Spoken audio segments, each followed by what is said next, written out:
What's up, everybody? I'm Dear Gamer. Welcome back to the channel today.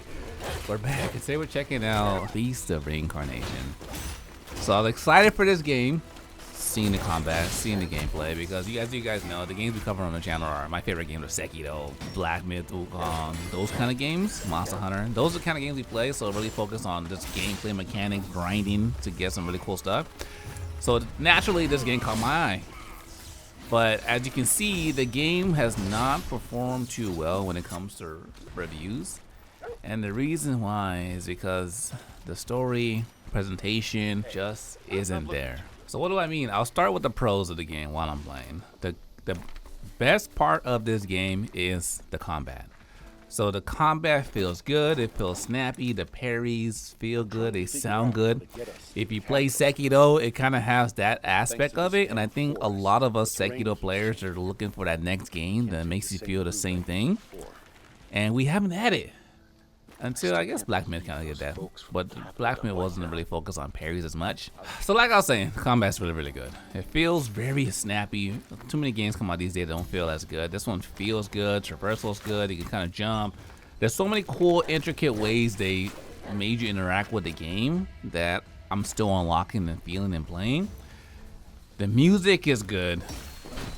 I feel that everyone should play this game on hard mode because that's where it really makes it a lot more intense and the gameplay is crazier.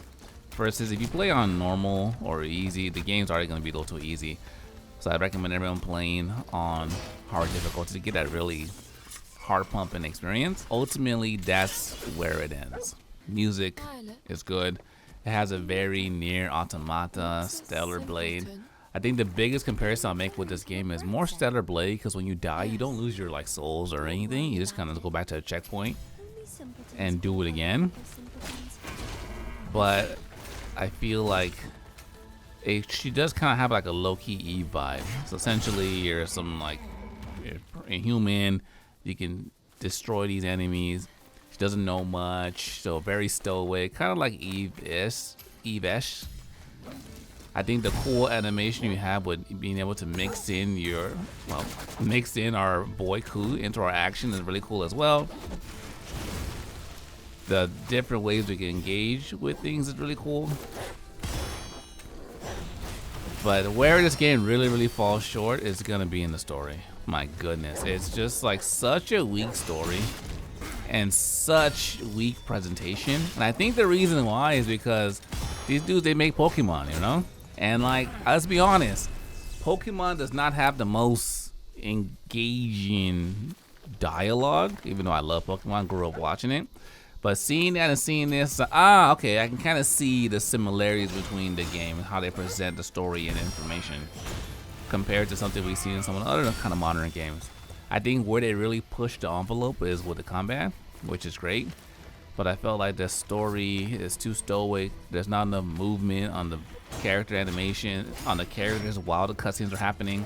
But I also feel like they force you to watch and experience so much story that it's like, man, for a game that's not packing in that regard, they should have took that out. It should have slowed it down.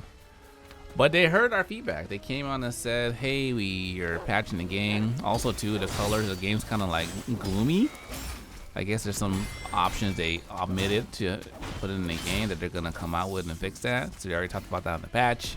They also said that they're gonna improve the pacing of the story, which I'm interested to see how they do that.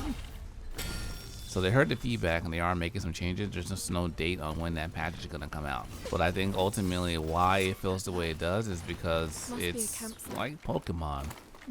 It's literally like Pokemon in terms of dialogue, but where it really separates is when it comes to the actual gameplay. The voice acting, it's more to be desired as well.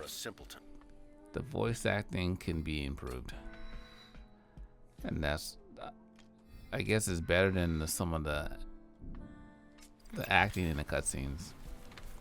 But the number one thing that I think are drawing people down is the fact that they really force you to kind of go through so much story, and it's so slow, which takes you out of the gameplay. that it's not even worth it for some people to kind of go into it, come back to it. And I think that's why some people are a little put off by it and they say, well, I'll wait until they figure everything out.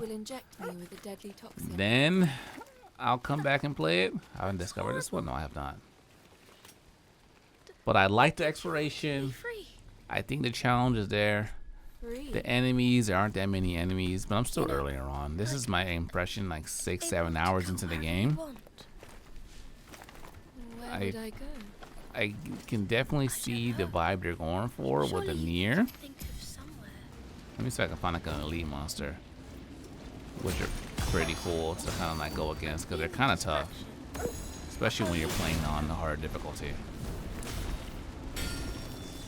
One thing I feel you want to make sure you're utilizing in this game is like your abilities. You got a lot of abilities with you. You want to make sure you're utilizing Ku. I think for me, I always forget about my boy Ku while I'm fighting, so I'm making sure I'm utilizing him as well. Especially for their weaknesses like that. And he does pretty good damage. But this is kind of like just my overall impression.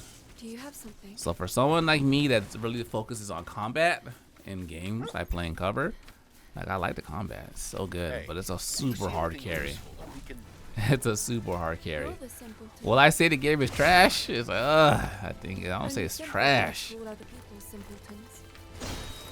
But I can see how where their development budget went and where it did not. Because I love the parries. I think right now it's a hard pull. If you have it on Game Pass, I would highly check it out.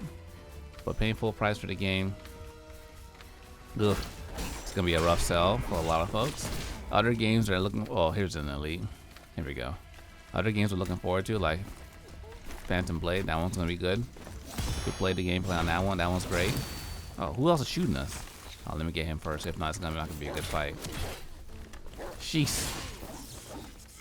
Let's heal up. Let's do this. Hit him with that. I feel like I should be able to do something else from here.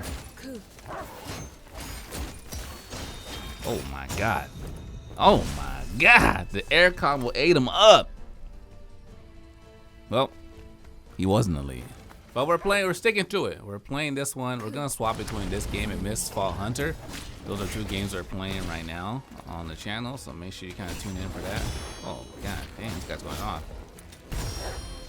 Easy. I think one thing they're gonna jump in and do right away is add more monsters to the game. I think they should. They should definitely do that. See, like it's just too good. It's too addictive. I'm addicted to the sounds. I'm addicted to the sound, addicted to the combat. But this is just my rough impression of the game so far. It's hard. I feel like a lot of people are put off by it, but it's okay. Games are expensive now, and you want us to play your game full price, then you should make sure the game comes out ready to go. And you can't knock people for feeling the way they do, because times are hard. Times are hard and you gotta survive. But this is my impression of the game. Well, super looking forward to it. Still gonna finish it. But yeah, some things kind of make it, the experience not as great for me as well. But ladies and gentlemen, thanks for watching. Hope you guys enjoyed the video. If you're new, subscribe. Give the video a thumbs up. Until next time, dear gamer, signing out.